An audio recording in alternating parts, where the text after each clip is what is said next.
ವ್ಯಾಸಂಗ ಮಾಡ್ತಾ ಇದ್ದೇನೆ. ನನ್ನ ಶಾಲೆಯ ಹೆಸರು ಶ್ರೀ ಸತ್ಯಸಾಯಿ ಇಂಟರ್ನ್ಯಾಷನಲ್ ಸ್ಕೂಲ್.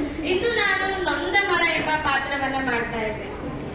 ಎಲ್ಲೋ ಹಕ್ಕಿ ಹಣ್ಣು ತಿಂದು ಎಸೆದ ಬೀಜ ನಾನು, ಮೊಳಕೆ ಹೊಡೆದು ಸಸಿಯಾಗಿ ಬೆಳೆದೆ.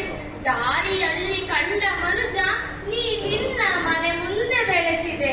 ತಾಯಿ ಪ್ರೀತಿ ನೀಡಿ ನೀ ನನಗೆ ನೀರು ಸುರಿದಾಗ ನಾನೆಷ್ಟು ಖುಷಿ ಪಟ್ಟೆ. ಆ ಖುಷಿಯಲ್ಲಿ ನಿನಗೆ ಸಕಾಲಕ್ಕೆ ಹಣ್ಣು ನೀಡಿದೆ. ಈಗ ನಾನೊಂದು ಮರ. ಪಕ್ಷಿಗಳು ಬಂದಾಗ ಅವುಗಳನ್ನು ಓಡಿಸಿ ನನ್ನ ಹಣ್ಣುಗಳ ನೀರಕ್ಷಿಸಿದೆ.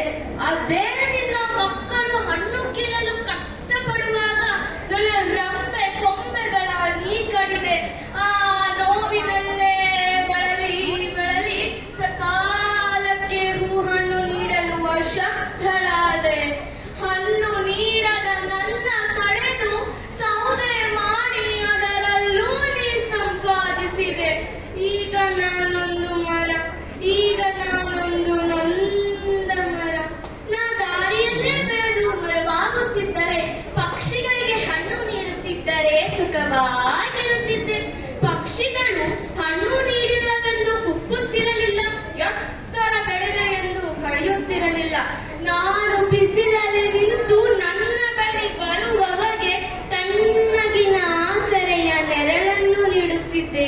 ಆದರೆ ಹೇ ಮನುಜ, ಈಗ ನಾನೊಂದು ಮರ, ಈಗ ನಾನೊಂದು ನೊಂದ ಮರ. ಧನ್ಯವಾದಗಳು. Thank you all the best. Yes, ಹಾಗಾದ್ರೆ ಈಗ ಅದೃಷ್ಟ ಪರೀಕ್ಷೆಗೆ